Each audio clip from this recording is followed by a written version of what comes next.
Mars has been on a direct collision course with Earth for weeks now. The destruction has already started with massive tsunamis and earthquakes.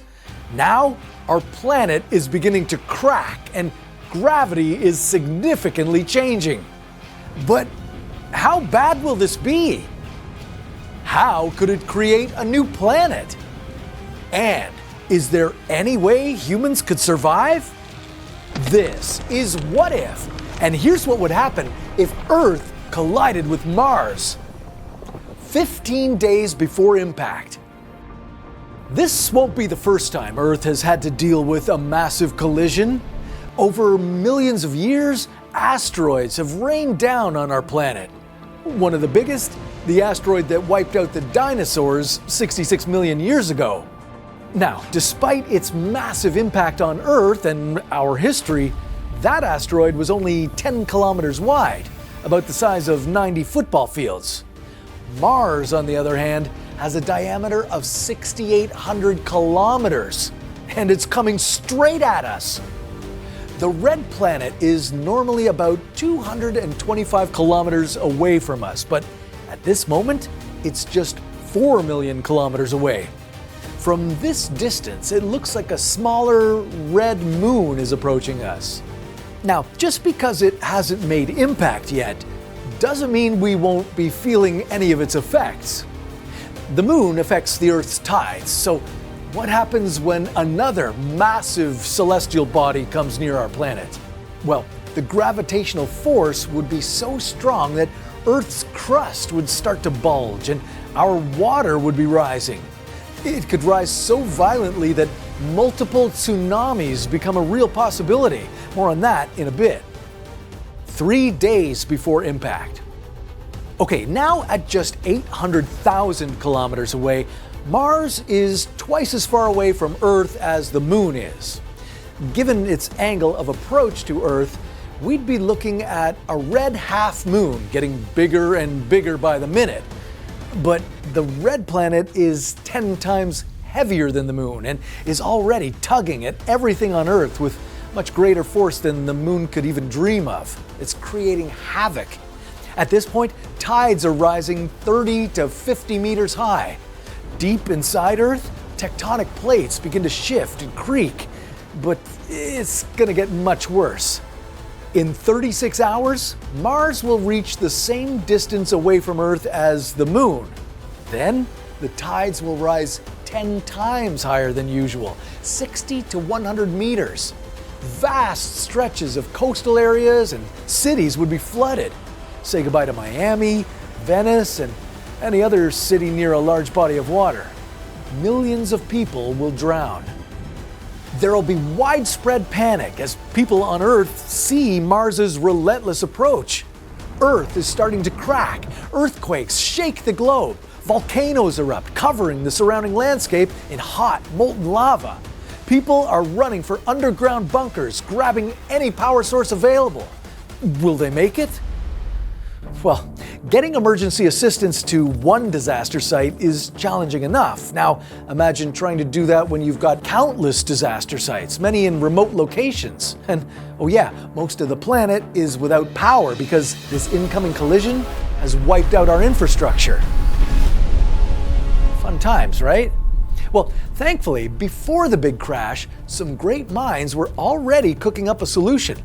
One company called Nano-Nuclear Technology has been developing these fantastic microreactors. These tiny powerhouses can produce between 1 and 20 megawatts of thermal energy that can be used as heat or converted to electricity. Microreactors can be deployed and removed quickly, making them perfect for emergencies. But here's where it gets even cooler. Nano-Nuclear isn't just developing any old microreactors. Hailing from Mount Olympus and Valhalla, their projects are Zeus and Odin. I guess when you're dealing with world-changing tech, you name them after Greek and Norse gods, right? Zeus, the solid core battery reactor, and Odin, the low-pressure coolant reactor, are the perfect duo to save us from this doomsday scenario. But we don't need to go to these extremes to see their benefits. You see, these microreactors are helping us tackle real crises today.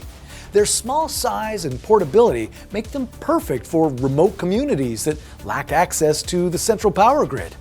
Plus, they can help our fight against arguably our biggest crisis right now, climate change. Microreactors can significantly reduce emissions from electricity production by providing a zero-carbon alternative to coal, oil, and natural gas plants, ensuring a steady power supply without the intermittency issues of solar and wind energy. But nanonuclear energy isn't stopping there. They're thinking big by going small. They're working on becoming a vertically integrated company, covering everything from cutting-edge portable microreactor technology to nuclear fuel fabrication and transportation. Talk about covering all your bases. Now, if you want to learn more about how nanonuclear technology is changing the world and fighting climate change, well, check out nanonuclearenergy.com. But hey, maybe climate change isn't our biggest worry right now because we have another planet crashing into us. So let's get back to that, shall we? 4.6 billion years ago. Okay, wait a minute. Before we get into what happens next to Earth, how did we get here? What sent Mars hurtling toward us in the first place? Well, Mars could have been pushed out of its orbit by a rogue planet. This is a planet that exists without orbiting a star. There are billions of these kinds of planets roaming around our universe. They're sometimes hard to detect, though. Why? Well, because they don't give off a huge amount of light, and the light they do reflect is at wavelengths that are incredibly hard to detect. So, it's possible a rogue planet could have entered the solar system undetected, shoved Mars from its current orbit, and here we are. And like I said earlier, it's not the first time a planet the size of Mars has collided with Earth. About 4.5 billion years ago, just after the solar system formed, baby Earth and a Mars-sized planet crashed into each other. You can see it today. The debris from the collision eventually formed the Moon.